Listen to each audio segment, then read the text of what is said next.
अस्सलाम वालेकुम नाज़रीन, मैं हूं आपका मेज़बान तैयब संधू। आज हम मौजूद हैं लाहौर के मिनिस्टर इनक्लेव में और आज गुफ्तगू करेंगे chairman complaint cell Zubair Khan Niazi से और उनसे जानने की कोशिश करेंगे कि एक आम आदमी जो घर बैठा है, जो हमें सुन रहा है, वो किस तरह अपनी कंप्लेन कर सकता है, किस तरह शिकायत कर सकता है और वह शिकायत कितने दिनों में उसकी शिकायत जो है वो हल की जाएगी। आपको बताते चलें कि ये जो ऑफिस लाहौर में मौजूद है ये पूरे पंजाब की कंप्लेंट्स लेता है और पंजाब में जितने भी दफातर हैं, सरकारी या प्राइवेट, किसी किस्म के ऑफिस हैं, आपको किसी किस्म का कोई भी मसला हो तो आप घर बैठे कंप्लेन कर सकते हैं। कंप्लेन करने का क्या तरीका है, आइए जानते हैं। जी बिल्कुल, इस वक्त हम मिनिस्टर इनक्लेव में मौजूद हैं। हमारे साथ मौजूद हैं ज़ुबैर खान नियाज़ी जो चेयरमैन कंप्लेंट सेल है। इनसे पूछते हैं कि कंप्लेंट्स का क्या तरीकाकार है, किस तरह शिकायत आम आदमी की इन तक पहुंचती है और उन शिकायत का अजाला किस तरह किया जाता है। जी नियाज़ी साहब, सबसे पहले आप ये बताइएगा कि आम आदमी की जो शिकायत है वो किस तरह आपके पास पहुँचती है और किस तरह आप उसको शिकायत को देखते हैं। बिस्मिल्लाहिर्रहमानिर्रहीम। यहाँ पे मिनिस्टर्स ब्लॉक में हमारा सीएम कंप्लेंट सेल है जो कि मैं हेड कर रहा हूँ पंजाब को,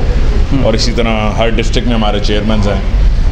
और हमारे पास बेसिकली क्योंकि ऑनलाइन कंप्लेनेंट जो है वो पीएम पोर्टल पे राउट हो गया है, और जो हमारे पास कंप्लेनेंट है वो हमारा जो है वेबसाइट है cmpunjab.pk, उसको भी यूज़ कर सकते हैं, और वॉक इन कंप्लेनेंट भी होते हैं, पोस्टल कंप्लेंट भी आती है।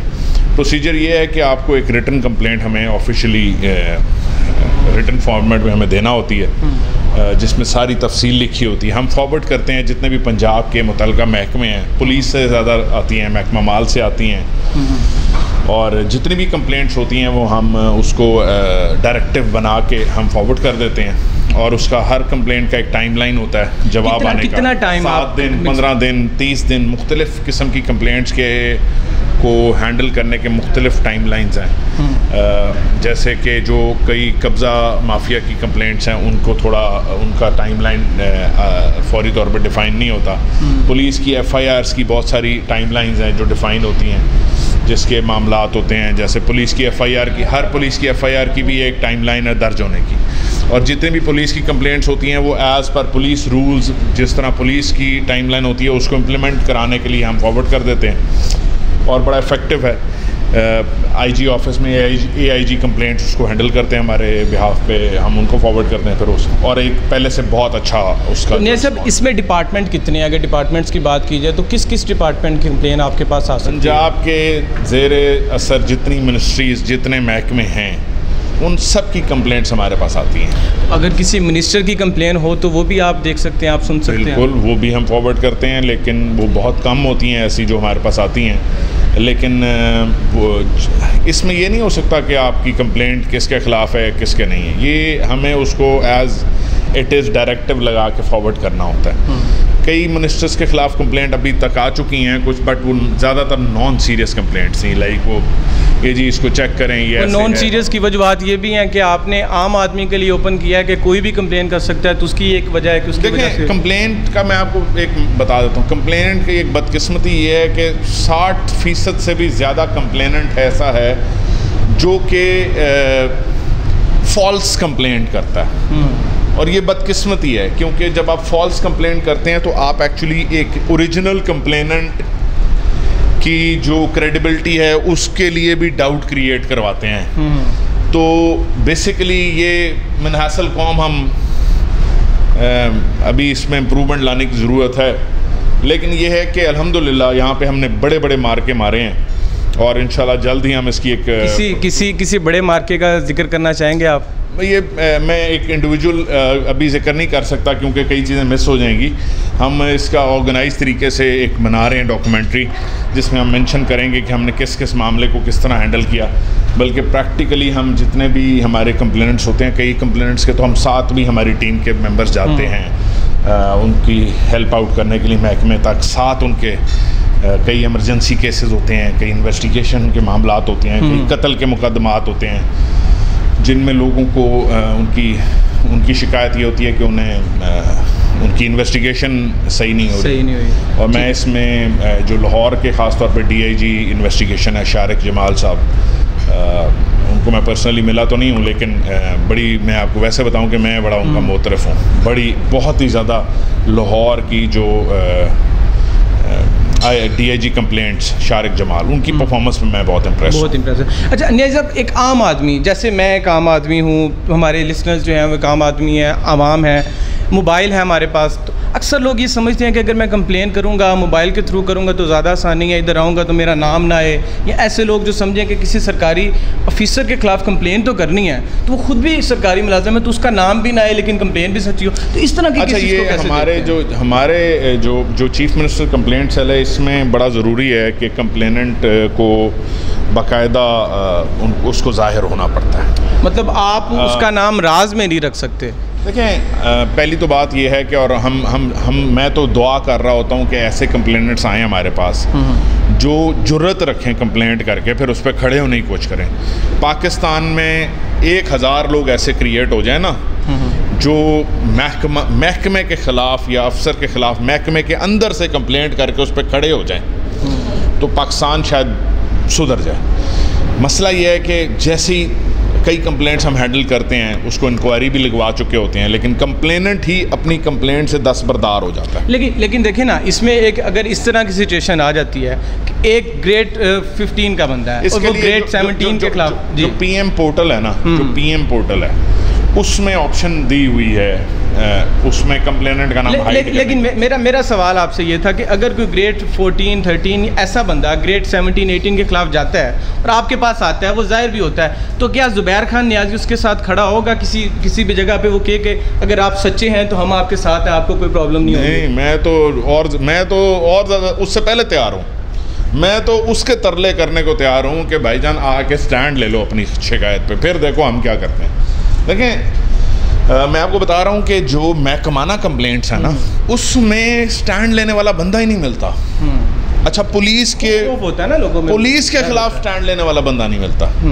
फिर यहाँ पे बहुत सारी जो है ना, जिसे कहते हैं कि हमारी बहुत सारी कंप्लेंट्स जो पुलिस के महकमे या पुलिस के ऑफिसर के ख़िलाफ़ हैं उसमें नज़रिया ज़रूरत बहुत आ जाता है कंप्लेनेंट का भी, और जो महकमा जिसने कार्रवाई करनी है कई दफ़ा उसका भी, ख़ास तौर पे पुलिस का, कि ओ जी कहते हैं ओ जी ये हमारे बड़े काम का ऑफिसर है जी, फलाना हमारा ओ जी हमारे बड़े काम का ऑफिसर है, प्लीज़ सर इनकी सुलह करा देते हैं। भाई जो ऑफिसर इतना गैर जिम्मेदार है कि वो झूठ बोलने को तैयार है, वो जाली पर्चा देने को तैयार है, तो अभी एक DSP के ख़िलाफ़ कंप्लेंट आई हुई। अब वो कंप्लेंट क्या है जी कि वो एक बाज़ार के सदर जिसके ख़िलाफ़ पिछले 45 साल की उसकी सियासी कैरियर में या उसकी प्रोफेशनल कैरियर में 45 साल की उसके ख़िलाफ़ पर्चा नहीं हुआ, लेकिन आप आज उसके ख़िलाफ़ एक जाली पर्चा दे देते हैं।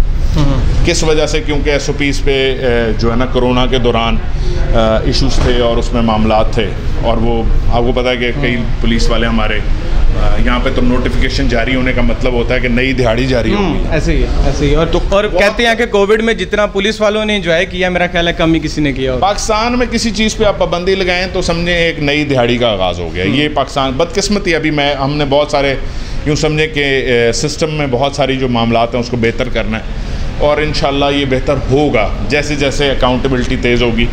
और आगे मैं आपको बताऊँ करप्शन के इशू पे जो अकाउंटेबिलिटी कोर्ट्स नई बन रही हैं, ये समझें कि आपका जो है anti corruption department, NAB, even FIA, जितने भी फाइनेंशियल एम्बेजलमेंट के केसेस होते हैं, करप्शन रिलेटेड केसेस होते हैं, उसकी समाअत आपको पता है जैसे कि एहतसाब अदालतों में होती है, और नई एहतसाब अदालतें तेज़ी से बनना शुरू हो गई हैं, जिसका टारगेट है 120 नई एहतसाब अदालतें। अभी आपको पता है सिर्फ 22 एहतसाब अदालतें हैं, कम है, जिसकी वजह से बहुत स्लो है, एक बैकलॉग बहुत बड़ा है।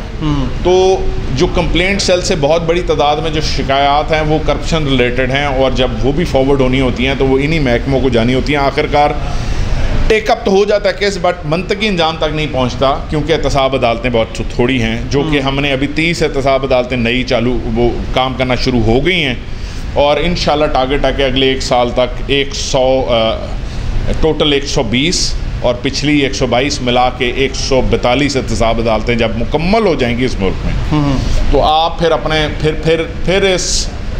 फिर वो करप्शन का जन काबू आएगा। जब लोगों को ये थोड़ा बेहतर हो जाएगा। देखें, जब इमरान खान साहब कहते हैं ना NRO नहीं दूंगा, तो कई लोग समझते हैं कि ये यार ये क्या बात है, बार बार आप कहते हैं एनआरओ नहीं, एक ही बार एनआरओ इस नहीं दूंगा। बुनियाद है पाकिस्तान की बेहतरी की, यानी कि तगड़े बंदे को जिसने इस मुल्क का माल लूटा है, जब उसको माफ़ी नहीं मिलेगी तो यहाँ की पॉलिटिकल और सरकारी एलीट को ये पता चल जाएगा कि यहाँ पे अब वो दौर नहीं रहा कि माल खाया और उसमें से थोड़ा सा लगाया, जान बचाई और सब कुछ हलाल हो गया और वो गए। तो अब ये नहीं होगा। मतलब वो खाता है और लगाते वाला वो सिस्टम नहीं, यही तो देखें, इसकी यही तो जुर्रत देता है। जब माशरे में पता है कि सजा ही नहीं मिलनी किसी चीज़ की, आप कोई काम उठा लें।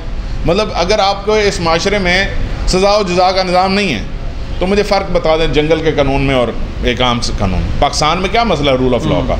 जब हम कहते हैं दो नहीं एक पाकिस्तान, तो वो कहते हैं कि गरीब और अमीर, कमज़ोर और ताकतवर के लिए एक कानून होना चाहिए। और यहाँ पे मसला ये है कि एक कानून में जैसी जब तबकात को हम एक कानून के नीचे लाने लगते हैं, ऐसे उन्हें तकलीफ शुरू हो जाती है। उन्हें लगता है कि ये हमारी हक तलफी हो रही है, उन्हें लगता है कि ये एकदम से कोई जालिम हुकूमत आ गई है। मसाइल उन्होंने तो देखिए, मैं आपको बताऊँ, अभी भी बहुत बड़ा मसला है। मसला ये है, जितने भी एलीट आपके पॉलिटिशियंस या एलीट जेलों में बैठे हुए हैं, आप उनकी जेल की क्लास देखें, ऐसी उनको दें, फिर उसको सजा में उनको वो वाली जेल दें जिस जेल में बाकी कैदियों को रखा है, सजा है, और उन्हें तकलीफ देंगे तो उन्हें पता चलेगा ना कि ऐसा नहीं करना, क्योंकि ऐसा करने से तकलीफ होती है। जी नाज़रीन, यहाँ पे लेते हैं एक ब्रेक, और ब्रेक के बाद ज़ुबैर खान नियाज़ी से जानेंगे कि अभी तक कितनी कंप्लेंट्स उनको मिल रही हैं और डेली बेसिस पे कितनी कंप्लेंट्स आती हैं और कितने इनके टीम मेंबरान हैं, कितने लोग हैं इनके साथ जो इस ऑफिस में काम करते हैं। ठीक है, ब्रेक। जी नाज़रीन, welcome back from the break. सब टीम कितनी है आपके पास लाहौर में और ओवरऑल पंजाब के 36 अजला में कितने लोग हैं आपके पास? देखें, तकरीबन मेजॉरिटी ज़िले में हमारी टीम लग चुकी है। चेयरमैन हैं, वाइस चेयरमैन हैं, ये 3 से 4 लोगों की एक बेसिक टीम होती है। 1-2 ज़िलों में हमने पूरी कमेटी बनाई हुई है जिसमें मेंबरान भी हैं। लाहौर में भी इसी तरह हमारे पास चेयरमैन है, वाइस चेयरमैन है। डिविजनल लेवल पे हैं जो कमिश्नर साहब, जो हमारी डिस्ट्रिक्ट की टीम होती है वो डिप्टी कमिश्नर के साथ रब्ते में, और जो डिविजनल लेवल की टीम्स हैं वो कमिश्नर के साथ रब्ते में होती हैं। और ये जो हमारा जिस ऑफिस में आप बैठे हैं पंजाब के, इधर भी पंजाब में भी हमारे पूरे पंजाब के लिए एक चेयरमैन, 2 वाइस चेयरमैन और बाकी बहुत सारे हमारे ये मेंबरान हैं जो काम कर रहे हैं। तो ये सिर्फ लाहौर का ही इस पे सारा बोझ है या पूरे पंजाब का? पूरे पंजाब का मामला। देखिए, ये जो ऑफिस है ना, इधर पूरे पंजाब से आती हैं कंप्लेंट्स। कुछ कंप्लेंट्स ऐसी होती हैं जिनको फॉलो अप बहुत डिमांड होता है, वो हम अपने डिस्ट्रिक्ट को स्पेशली फॉलो अप पे लगा देते हैं कि इस मामले को आप प्रैक्टिकली देखें। यहाँ से हम डायरेक्टिव जारी करके महकमे को भिजवा देते हैं और पर्सनली लोगों को सुनते हैं, बहुत सारे केसेस को सुनते हैं। लोगों को, आपको पता है कि जब तक बहुत सारे लोग होते हैं जिनको ऑनलाइन कंप्लेंट करके तसल्ली नहीं होती, वो जब तक महकमे में जाके कंप्लेंट सुनवा के बात करके कोई रिप्लाई लेके जब तक ना उठें, तो उसके लिए हम हाजिर होते हैं यहाँ पे। सारा दिन एक तरह से एक बड़ी तादाद में लोगों का आना जाना लगा रहता है। पब्लिक इश्यूज होते हैं, पर्सनल इश्यूज होते हैं। कितनी को कंप्लेंट्स आप समझते हैं कि अंदाज़न कितनी कंप्लेंट्स आ जाती हैं रोज़मर्रा पे यहाँ पे? डेली की ना ऑलमोस्ट हमारे पास 150 से 200 के एक एवरेज है हमारे पास कंप्लेंट्स का। ठीक है। और वो हम सारा हमारा स्टाफ यहाँ पे नीचे एक और ऑफिस है हमारा, उधर हमारा बैकएंड स्टाफ है, वो डायरेक्टर साहब बैठे हैं, डिप्टी डायरेक्टर हैं वहाँ पे, हमारे सारे क्लर्क्स और सेक्शन ऑफिसर, वो सारे सिस्टम को देखते हैं, उनको फॉरवर्ड करते हैं फीडबैक, उनका रिपोर्टिंग, हर मंडे को रिपोर्ट तैयार होती है। सो ये एक समझें कि चीफ मिनिस्टर साहब की हिकमत पे, जो एक प्राइम मिनिस्टर साहब की विजन को फॉलो करते हुए जो पब्लिक को डायरेक्ट जो जितना भी हम फैसिलिटेट कर सकें हम करते हैं। तहरीक इंसाफ की जब भी बात की जाए तो तब्दीली सरकार के नाम से तहरीक इंसाफ को पुकारा जाता है। आप भी उसी एक तब्दीली सरकार का एक हिस्सा हैं, अभी आप चेयरमैन कंप्लेंट सेल हैं, तो आप क्या समझते हैं कि क्या बेसिक तब्दीली जो ज़ुबैर खान नियाज़ी की वजह से इस चेयरमैन कंप्लेंट सेल में आई है? देखें, मैंने तो पहले इसको बेसिक जो तब्दीली मैं समझता हूँ हम लेके आए, हम पब्लिक को इज़्ज़त देना शुरू किए, पब्लिक को एतमाद देना शुरू किया, पब्लिक को अहमियत देना शुरू किया। सबसे इम्पॉर्टेंट चीज़ ये होती है कि पब्लिक को एहसास हो कि पब्लिक की गवर्नमेंट आई है, पब्लिक के इश्यूज़ सुने जाते हैं, पब्लिक के इश्यूज़ पे फोकस होता है, पब्लिक के इश्यूज़ पे हमारा सारी जिसे कहते हैं कि महवर है पब्लिक, तो क्योंकि अवामी गवर्नमेंट्स इसी को कहते हैं जो अवाम के इश्यूज़ को देखें। इशू तो कभी ये नहीं हो सकता कि इशू एग्जिस्ट करना बंद हो जाए, इशू को एड्रेस करते रहना ही असल गवर्नमेंट होती है। मतलब बेहतरी की आप समझते कि अभी भी गुंजाइश मौजूद है? दुनिया में कौन सी जगह जहाँ पे बेहतरी की गुंजाइश नहीं है? असल गवर्नमेंट जो होती है ना, गवर्नमेंट सबसे बेहतरीन मैं उसको मानता हूँ जिस तरह एक फैमिली, सबसे छोटा यूनिट दुनिया में गवर्नमेंट का एक फैमिली होती है। जिस तरह घर का सरबराह जिस प्रायोरिटी से अपने घर की अफराद की केयर करता है, अपने बच्चों की केयर करता है, जो गवर्नमेंट आवाम की उन प्रायोरिटीज़ को सामने रखते हुए मामलात को देखे, वो real government of the people है। तो अवामी हुकूमत उसको कहते हैं। और सही मानों में जिस हुकूमत को तारीख़ याद रखेगी वो इंशाल्लाह यही आपकी हुकूमत होगी, तहरीक इंसाफ की, इमरान खान की क़यादत में, और पंजाब में उस्मान। अच्छा, आम तौर पे ये देखा गया कि जब पाकिस्तान तहरीक इंसाफ की गवर्नमेंट बन गई तो जितने भी नुमाइंदगान थे जो इलेक्शन ना जीत सके, तो उन्होंने कोई ना कोई कोशिश की कि किसी ना किसी महकमे में वो चले जाएं। आप भी एक महकमे में आने में कामयाब हो गए, तो इसके फ़ायदा क्या, एक ज़ाती तौर पर क्या फ़वाइद होते हैं इसके? कोई गाड़ी मिलती है, कोई बड़ी तनख्वाह मिलती है, क्या फ़वाइद होते हैं? क्योंकि आवाम तो शायद ये समझती है कि बहुत ज़्यादा पैसे मिल जाते हैं, बड़ा कोई जो है टैका शैका बेहतर हो जाता है। तो पंजाब का ज़रा कल्चर भी ऐसा ही है। देखिए, मेरी तो ना तनख्वाह है और ना ही मैंने गाड़ी ली हुई है। पब्लिक के फंड्स की कोई यूटिलाइजेशन नहीं है, ऑलमोस्ट ज़ीरो यूटिलाइजेशन है पब्लिक फंड्स की। उसके अलावा जो मेरा मिशन था या मेरा मकसद था एक गवर्नमेंट के इस पोजीशन के साथ मुंसलिक होने का, वो सबसे जो मेन था मेरा मिशन, वो ये था कि I wanted to compliment the government. मैं अपना हिस्सा डालना चाहता था इमरान खान के मिशन में। मैं उस्मान बुज़दार साहब, पंजाब गवर्नमेंट को सक्सेसफुल करने के लिए अपना एक हिस्सा डालना चाहता था। दूसरा जो मुझे ज़ाती तौर पे जिस चीज़ का वो था कि इस ओहदे के साथ आप जो लर्निंग मिलेगी, जो आपको सीखने को मिलेगा कि महकमाना मामलात, सरकार बेहतरी कैसे, वो रूल्स ऑफ बिजनेस, बहुत सारी चीज़ें, हर महकमे के जो चीज़ें हैं उनको समझने का मौका मिल रहा है यहाँ पे। तो ये एक अच्छी ग्रूमिंग हो रही है जिसकी वजह से आगे पार्लियामेंट में या किसी भी वक्त बाकायदा इलेक्ट हो के जो है कि जिस तरह कानून साजी में जब हिस्सा बनेंगे तो हमें बेसिक्स का पता होगा कि कानून साजी किधर किधर रिक्वायर्ड है, कौन कौन से अवाम के असल इश्यूज़ हैं। जितने आज अवामी इश्यूज़ का मुझे पता है या मुझे इदराक है, क्योंकि कंप्लेंट सेल आपको रियल फीडबैक देता है, रियल फीडबैक दे देता है कि पब्लिक को कहाँ से तकलीफ हो रही है, कहाँ पब्लिक तंग है, कहाँ पब्लिक नहीं तंग, कौन से महकमे हैं जिनकी एफिशिएंसी बेहतर है, कौन से महकमे जो लीस्ट एफिशिएंट है, कौन से महकमे जिधर करप्शन की शिकायत सबसे ज़्यादा है, कौन से महकमे जिनमें करप्शन की शिकायत सबसे कम है। वैसे किस महकमे में आपको सबसे ज़्यादा कंप्लेंट्स मिलती हैं सर? पंजाब की बात की जाए, पुलिस और रेवेन्यू सबसे ज़्यादा। देखें ना जी, AC/DC से मुताल्लिक और DPO से मुताल्लिक आपकी कंप्लेंट्स हैं। तो पुलिस में बेहतरी के लिए क्या आप समझते हैं कि किस तरह? देखिए, पुलिस में बेहतरी के लिए जो सबसे अहम चीज़ है वो तो पुलिस के IG की एक विल है कि पुलिस का जो सरबराह है उसकी विल है, जो मैं अब इनाम गनी साहब को देख रहा हूँ, पहले से तो मैं बहुत बेहतर हूँ, पहले जितने भी उनसे ज़्यादा उनको देख रहा हूँ कि वो लगे हुए हैं। उसके अलावा जो लाहौर में भी हम देख रहे हैं, डोगर साहब भी काफ़ी वो कर रहे हैं, फिर जो DIG कियानी साहब, या और सबसे मैं फिर पहले भी आपसे जिक्र कर चुका हूँ शारिक जमाल, वो मैं बहुत ज़्यादा मैं इसलिए उनकी फीडबैक दे रहा हूँ। ऑल्दो मैं आपको बता रहा हूँ कि मैं एक जॉइंट मीटिंग्स में तो उनसे मेरी मुलाकात हुई, ज़ाती तौर पे मैं नहीं मिला हुआ उनसे। पब्लिक का फीडबैक उनके बारे में बहुत अच्छा आ रहा है, यानी कि आम आदमी उनके दफ्तर में जब इन्वेस्टिगेशन से रिलेटेड शिकायत को या इशू को जाता है तो अच्छे तरीके से उनको सुनते हैं, पब्लिक की फीडबैक को देखो बेहतर तरीके से। देखिए, पुलिस की जो परफॉर्मेंस है ना, वो सबसे उसको बेहतर बनाने का एक ही तरीका है कि आप जो ऊपर ऑफिसर आया है वो अपने नीचे को जवाबदेह करना शुरू कर दे।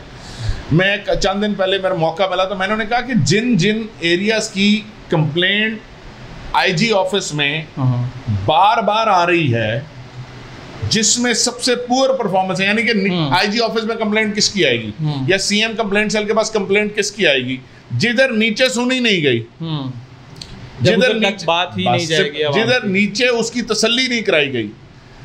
मिसाल के तौर पे CCPO साहब हैं लाहौर के, उनसे मैंने जिक्र किया, मैं कहा CCPO साहब आपके ऑफिस में अगर लोगों की सुनवाई हो रही है, ये एक बेहतर अमल जरूर है, लेकिन आप अकाउंट फॉर करें उन सर्कल्स के SPs को कि जिनके एरिया की कंप्लेंट बार बार आपको रेफर हो रही है, जिनके खिलाफ ज्यादा कंप्लेन आ रही है ना, लोगों के लाहौर के 84 थानों में क्यों नहीं हल हो रहा मामला? और वो मसला आपके पास आना ही नहीं चाहिए, वो उधर ही। इसी तरह पंजाब के जो जितने भी थाने हैं, वहां थाने पे जब तक देखें ऊपर के ऑफिसर्स बहुत बेहतर आ गए हैं, मैं उनकी जो पब्लिक को देख रहा हूँ, अच्छा है उनका रिस्पांस। लेकिन थाने में आप ये कह रहे हैं कि थाने में जिसका मसला हल ना हो वो आपके पास आए, पुलिस ऑफिसर सेल में आए और इधर आके अपना मसला हल करवाए। कंप्लेंट सेल में मसले आना कम होंगे, हम समझेंगे पुलिस बेहतर हो गई, कोई भी अदारा है, पुलिस के अलावा भी जो कोई भी इदारा। लेकिन सबसे अहम चीज़ ये है कि पुलिस की जो कई कंप्लेंट्स हैं जो मैं आपको बता रहा हूँ कि IG ऑफिस, CCP ऑफिस या DIG के पास हल हो जाती हैं और उनका रिस्पांस बहुत अच्छा है। लेकिन मेरा पॉइंट ये है कि उनकी असल परफॉर्मेंस ये नहीं है, उनकी असल परफॉर्मेंस ये है कि उनके पास उनके थानों में मसला हल होना चाहिए, ही निचले लेवल पे उनके पास क्यों आए? ये सक्सेस नहीं है कि मेरे पास काम आ गया और मैंने करा दिया। हमारी गवर्नमेंट की सक्सेस ये होगी कि कंप्लेंट सेल में कंप्लेंट आना कम हो गई है, कि नीचे महकमों में काम होना चाहिए। अगर कंप्लेंट आला खत्म हो गई तो आप क्या करेंगे इस ऑफिस में? मैं खुशी मनाऊंगा, मैं सुकून लूंगा, मैं अल्लाह का शुक्र अदा करूंगा। मुझे कोई खुशी नहीं है कि मैं डेरा सजा के बैठूं और चौधराहट कर रहा हूं कि यार यहाँ पे बड़ा मेरा डेरा सजा हुआ। नहीं, आई बिलीव इन सिस्टम्स। जब सिस्टम्स काम करेंगे, देखो मैसेज को एक बड़ी तादाद में जो पब्लिक सर्विस है वो सिस्टम से मिल सकती है भाई, वो किसी की चेट से नहीं मिल सकती। जैसा ब्यूरोक्रेसी के बारे में कहा जाता है कि पाकिस्तान तहरीक इंसाफ के कंट्रोल में नहीं आ रही, तकरीबन 3 साल हो गए, ऑलमोस्ट 2 साल रह गए, तो आपका क्या कहना है इस पे कि कंट्रोल में आ रही है या आएगी नहीं?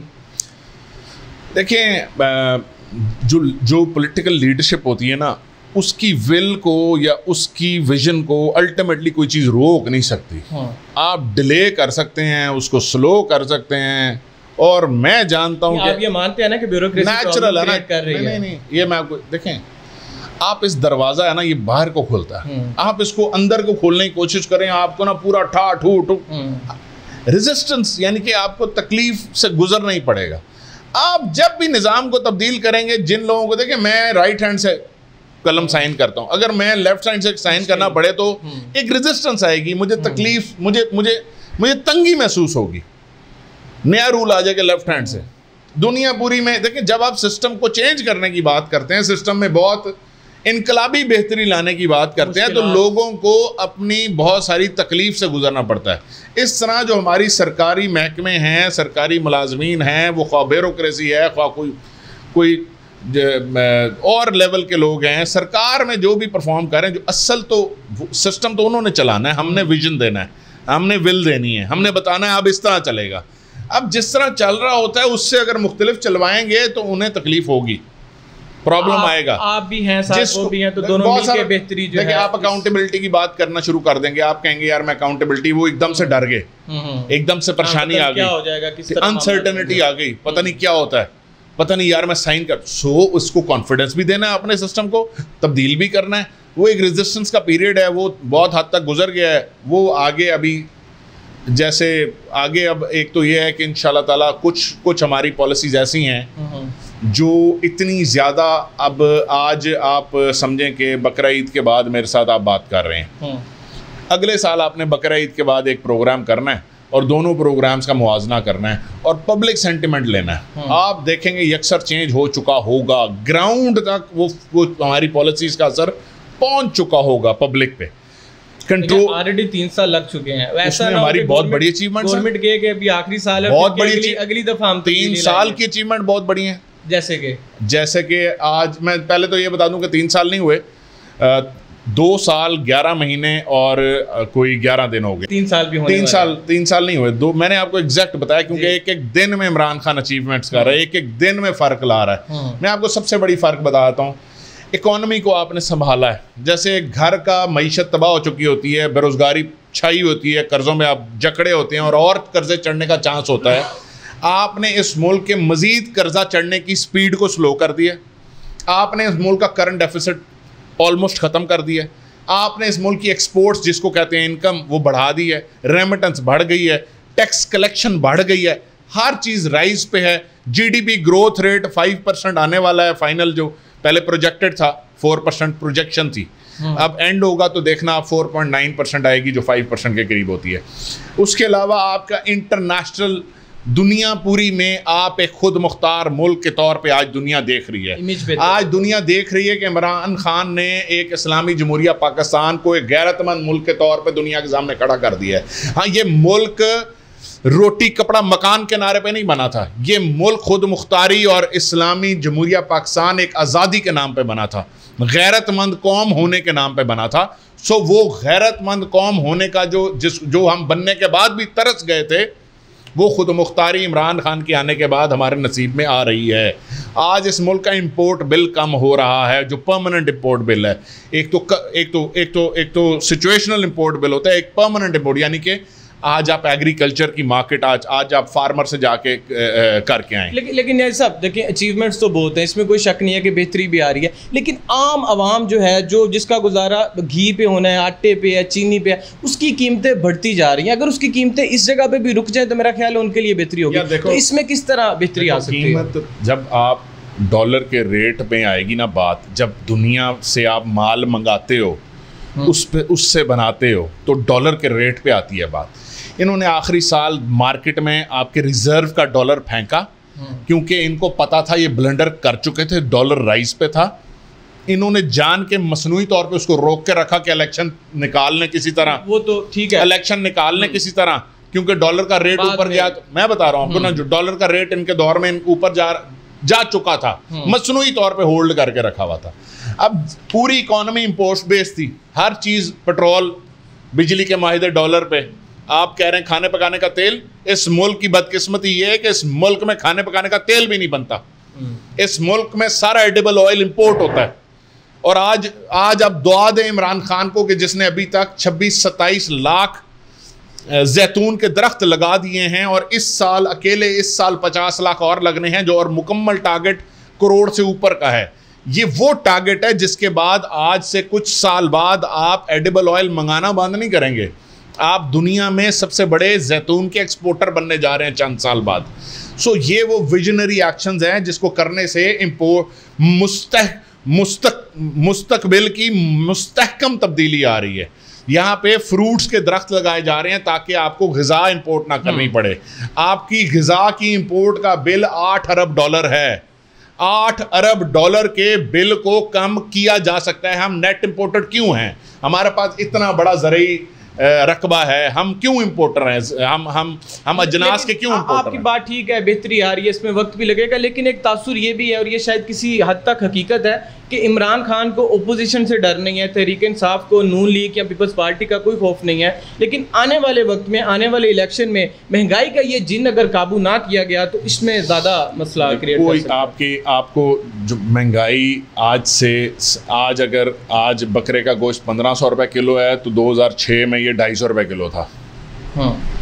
तो ये हर दौर में, और 1985 में 25 रुपये किलो था।